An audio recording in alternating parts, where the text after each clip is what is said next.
What's up, guys, and welcome back to another episode of Keeping Up with the Commanders. I'm Mason Kenahan, and today we are joined by the one and the only Jared Gutman. Welcome to the show. I appreciate that. Thank you for having me. I'm probably doing better than you are right now. Yeah. It was a crazy game, about what you'd expect to see. But yeah, I'm excited to be here. Let's talk some Commanders and Giants. Yeah, I'm right now. It's not going great for Washington fans, and I know I texted you like during the first quarter of this game, and it was like whoever makes the least amount of mistakes will win this game, and that's pretty much how it went for the rest of it because it did not look pretty for both sides in this one. Yeah, both teams made a few mistakes. Obviously, Giants had a few costly ones. Yeah, I mean, the battle of two teams with the worst offensive lines in football, I don't think it's close. We'll talk about that later. But yeah, I mean, there's not much more you can say. It was sloppy football. You guys fought back in the second half and made it a better game than I thought it was going to be. Right? Yeah, I don't know if we fought back really, but a little bit. It made it closer because All right. Yeah.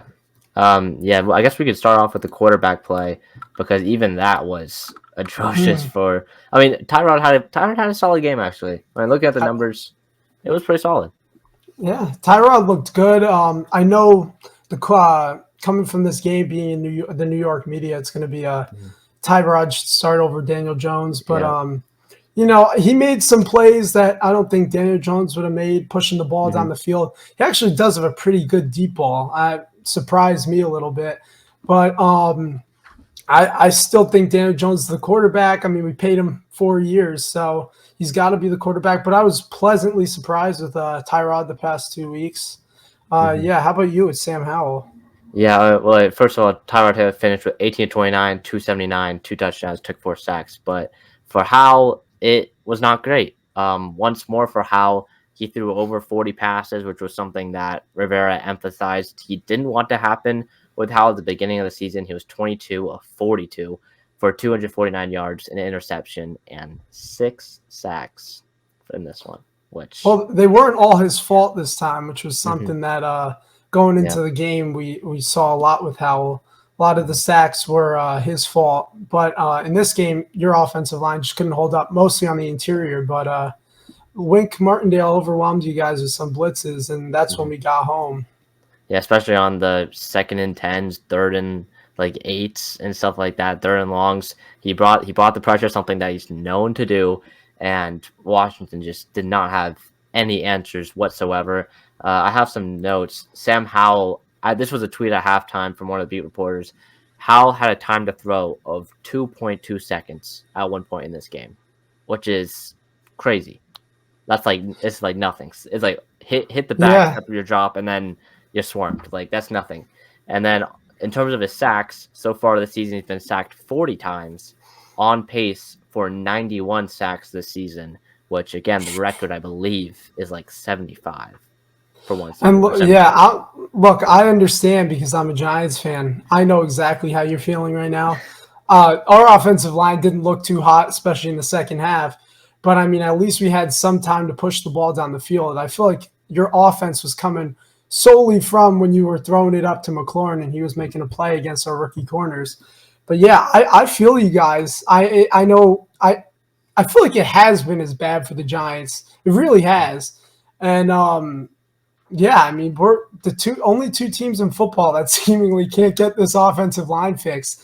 It's been a while for both teams, and as a Giants fan, I feel you, but I mean, it really was which offensive line could hold up better, and I will say, sorry, if you want to finish. No, go. Okay, yeah, I will say the one difference between the two offensive lines is one of them, like all of the starters were hurt. No Andrew Thomas, no Evan Neal. Again, Evan Neal hasn't really done that much, but at least he's been starting.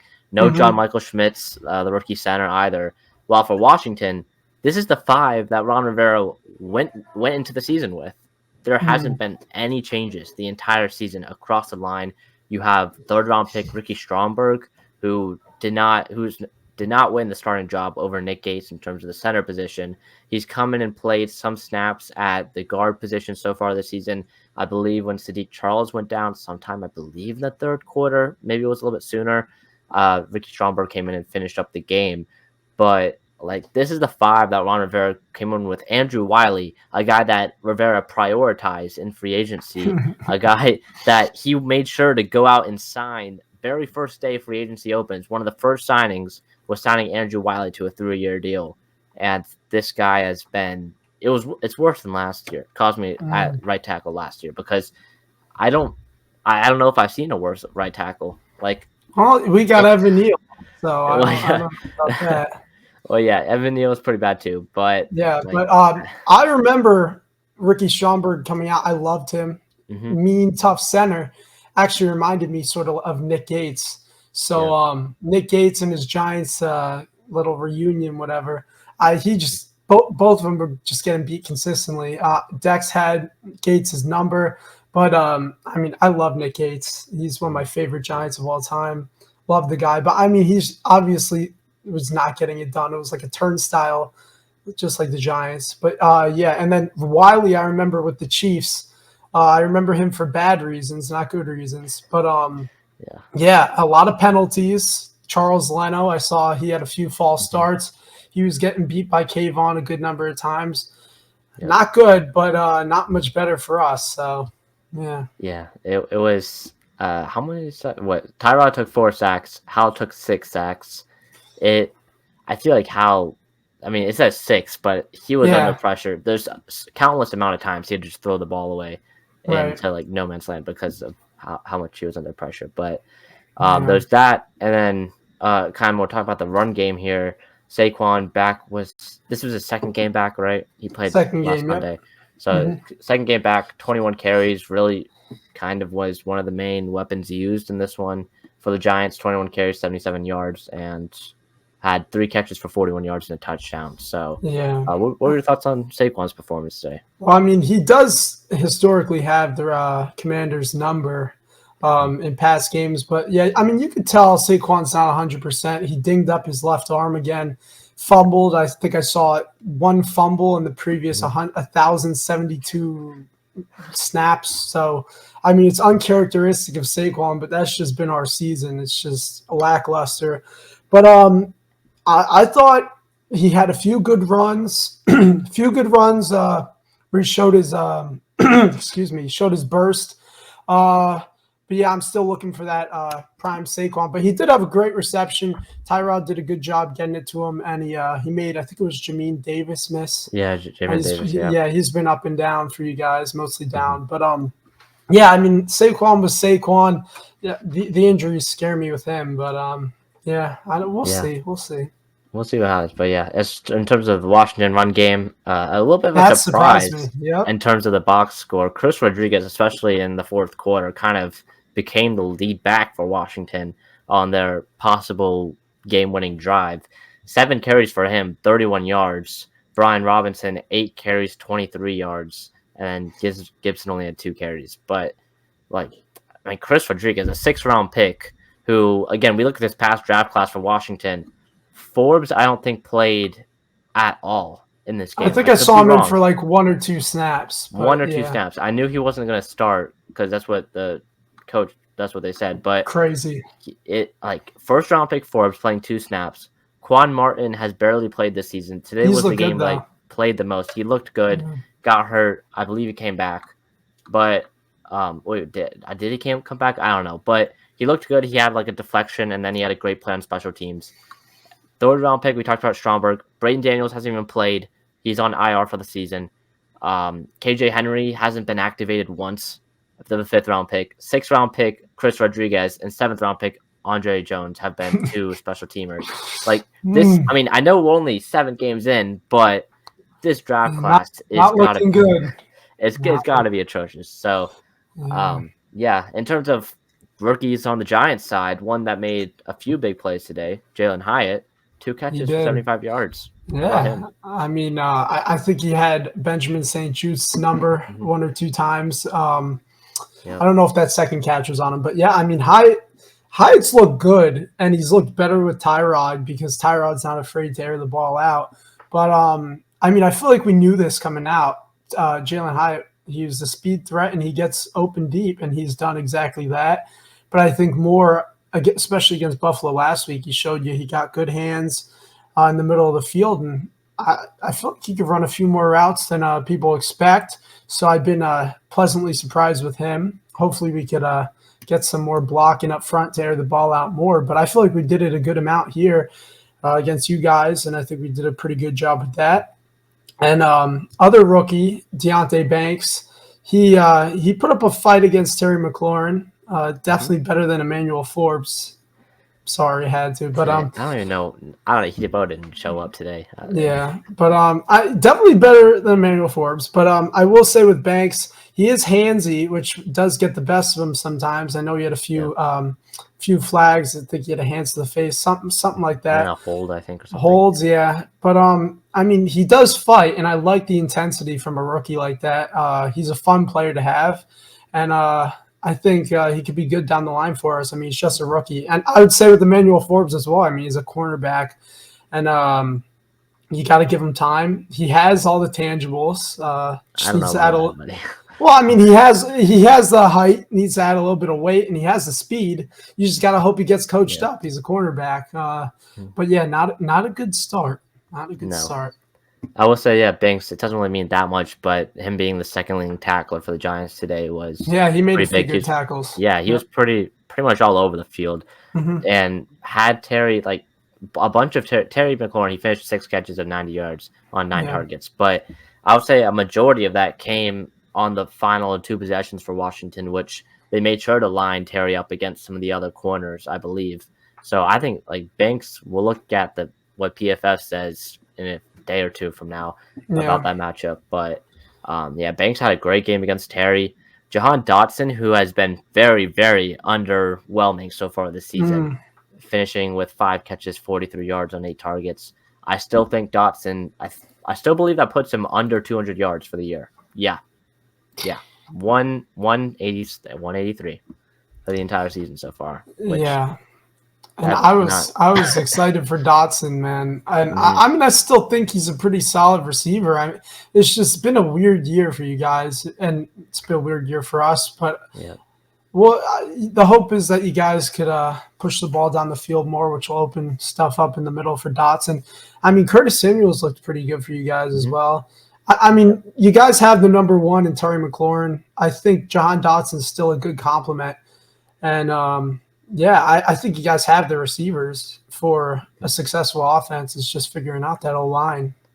Yeah, it's and also I will say, if you want to talk about a little bit, Eric Bieniemy's play calling has got to be a little bit in question here. It does. Weeks into the season, 7 points for the entire offense today, which is like a low. I think that's definitely the low for the season for Washington, but 7 points against the Giants defense that isn't the greatest in the NFL. Like, it's not even in the top half, I believe, right?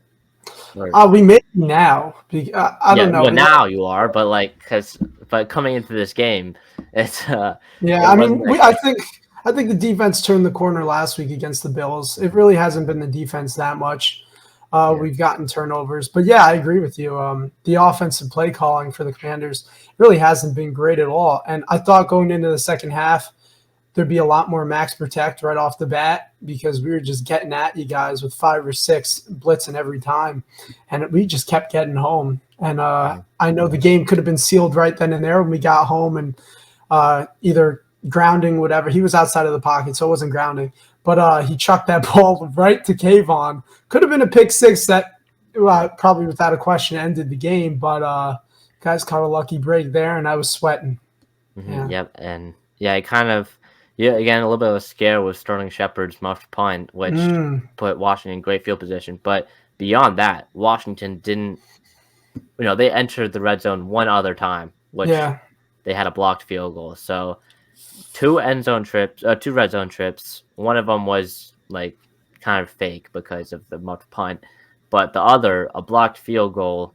Again, Dexter Lawrence had a massive game. I think that was actually Leonard Williams who blocked that one. But both of them had monster games, which was like great to see. Yeah. In terms of so go ahead. So I going into the game, I thought it was going to be.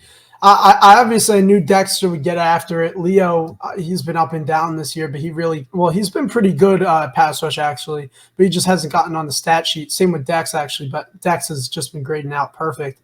But today both of them brought it, and I really thought that Deron Payne and Jonathan Allen were going to be the two bringing it. But to be honest, I don't think I heard their name that much, other than I think Jonathan Allen had a tackle for a loss. But yeah, I really didn't hear their name that much. Mm-hmm. Yeah, it was really interesting to see in terms of the pass rush, especially for Washington. Chase Young finished with 2 sacks. I think it was. It says 2 sacks on the stat sheet. I think it was really 2.5. I believe he might have. Yeah, they called one back. I think. Yeah. Oh, they called one back. Yeah, I think it was like 2.5, somewhere around there. Because I think he got one with Montez Sweat, which I think they gave the full sack to Sweat. It looks like, but Young had 2 sacks. Sweat had a sack. Khalil Hudson had a sack. 8 tackles for loss for this Washington defensive line, which on any other given Sunday, you would say that's great, but it was not enough. It was not enough. So it was a lot of the pressure came from Sweat and came from Young. I know possibly some people believe that Washington is shopping Chase Young and possibly shopping Montez Sweat. I doubt that. But, I mean, Chase Young's been phenomenal. He's really an awesome player. And I think the way he's playing, it would be criminal to not sign him to a big extension, because I don't know what that shows your locker room. But, yeah, I think you guys have 2 cornerstones on that defensive front. You guys have a fantastic defensive front.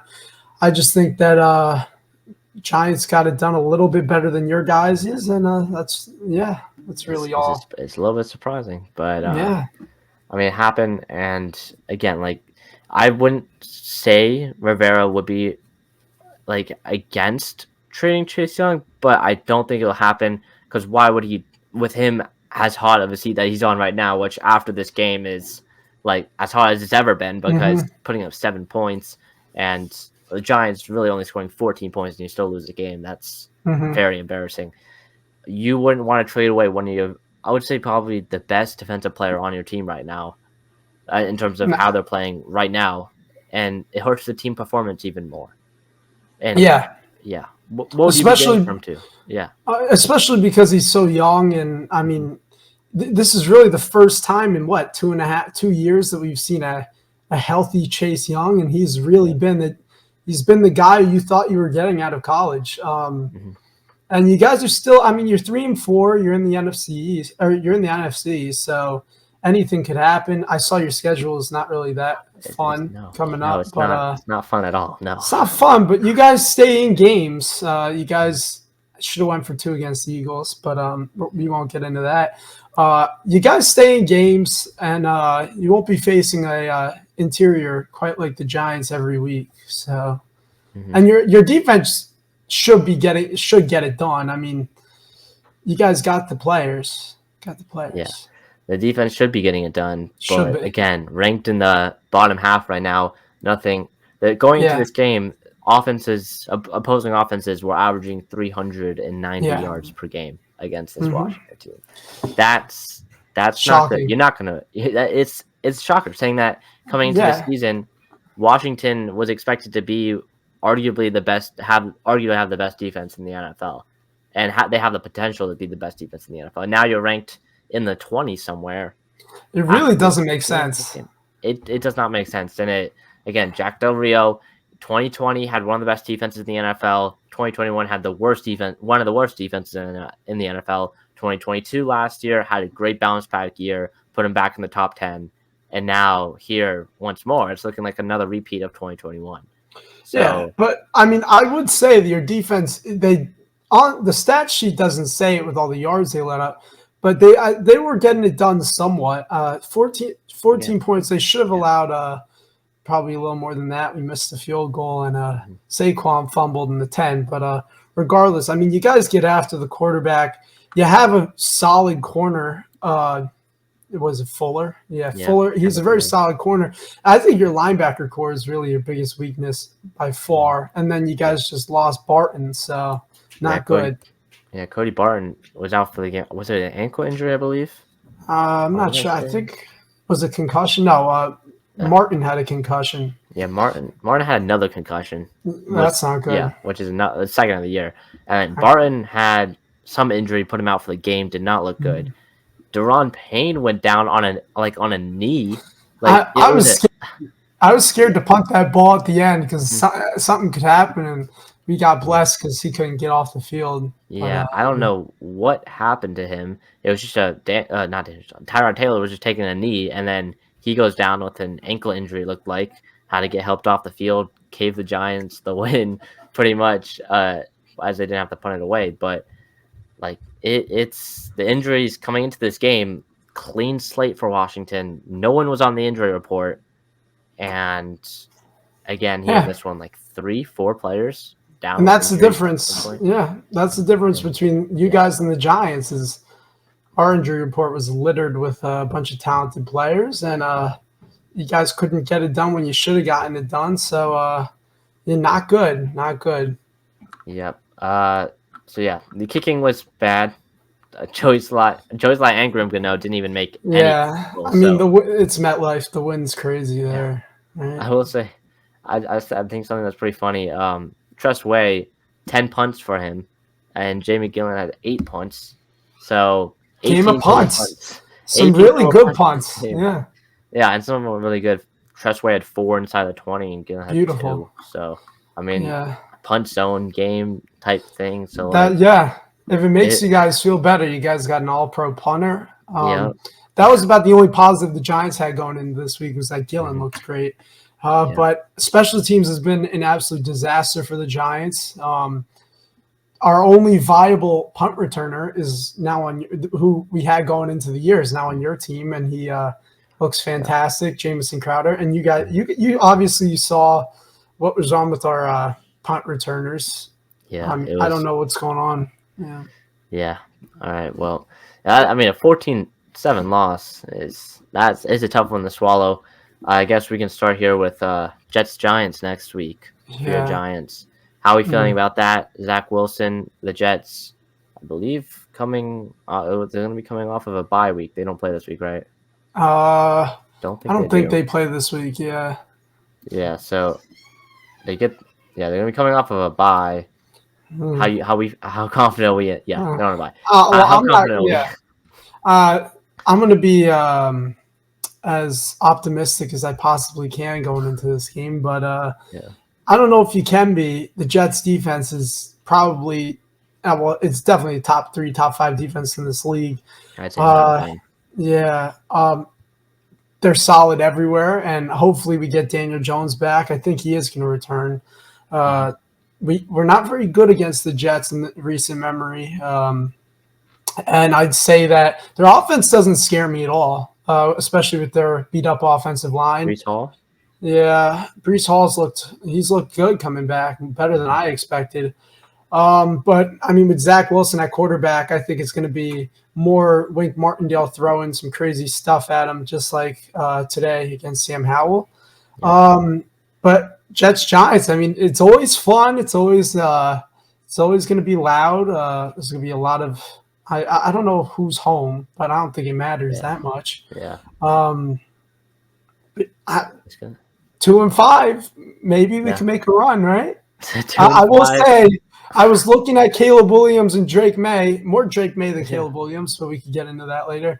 But I guess now we got to look at it like we got the Jets and Raiders coming up, almost beat the Bills. Could have been could have been staring down 4-4. Instead, I don't know. We'll see.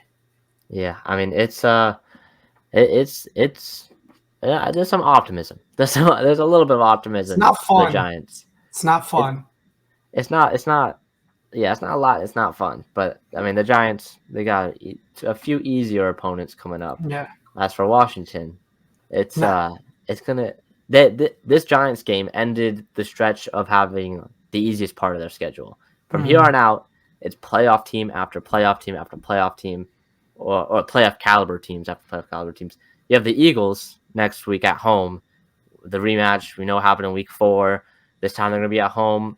Hopefully, I know a lot of Washington fans were expecting that to be more confidence coming off of possibly winning 3 straight against Chicago, Atlanta, and New York. Instead, they lose 2 of them, and now there's not a lot of confidence coming into that game against Philadelphia. After that, you go to Foxborough against a Bill Belichick team that just beat the Buffalo Bills. You shouldn't be So, scared regardless, but yeah. I mean, It is you Bill never know what you're Belichick. going to get. Yeah. Yeah, it's Bill Belichick. He's going to be up against a young quarterback. You know Right. the history of that. And then Seattle, which is a possible win. We'll see what happens in Week 10.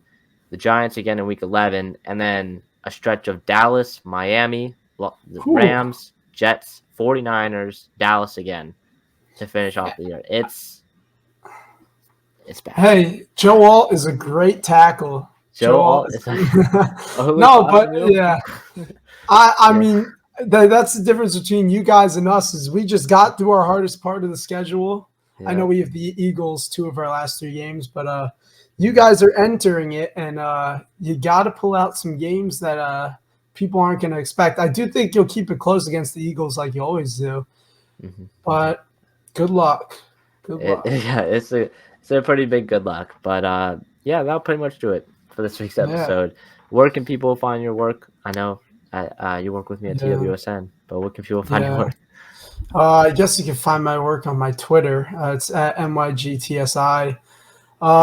Yeah, I tweet about the Giants a lot, and I like talking football, as you can see. But yeah, that's about it. I don't have much fun work, but I do my work because I'm a Giants fan, and life stinks for us. But I do respect the Commanders.